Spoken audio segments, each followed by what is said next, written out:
আমি সাথী। আমি টনি। কি করো তুমি? এই আপনার সাথে মাঠে চাষবাস করি। ঠিকই ধরেছি, আসলেই করি। শপিং করার লাগি, সিনেমা দেখার লাগি বড় লোক বয়ফ্রেন্ড তো আছে, এটাকেও হাত পাশ রেখে দিই। ফোনে রিচার্জটা তো করে নেওয়া হবে। হ্যাঁ, আমাকে তুই ফোনে রিচার্জ করে নিবা? কই না তো, কে বললো তোমাকে? এই আবার শুরু করে দিয়েছি। ওই কোন বললো ওর বড় লোক বয়ফ্রেন্ড আছে।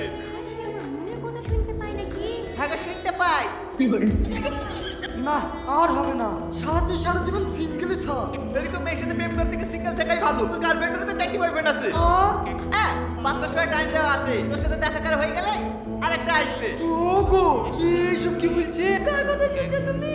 তুমি আমার একমাত্র জান। সে তো আমি জানি, এই শালাই ভগবান বলছে যে প্রেমটা হয়নি তো তাই আমার মধ্যে বিষ ঢুকেছে। এই ঢুকাছিলের শালা রাষ্ট্রপতি বস বসলে তো সতীনকে দেখতে পাবি। তুমি এখানে 5টা পর্যন্ত বসে দেখে দাও তো, তোমার কোনো বয়ফ্রেন্ড নাই? তার মানে তুমি তোমার বন্ধুর কথা শুনি সত্যি সত্যি আমাকে বিশ্বাস করছো না?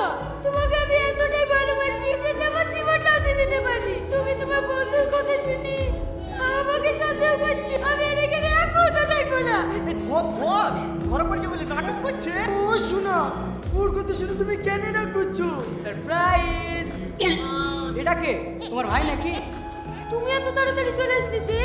তোমার তো 5টার সময় আসার কথা ছিল। তোমার ভাই না, ওইটা তোমার সতীন। যাও সতীনের সাথে একটু ঘোরাঘুরি করে নাও।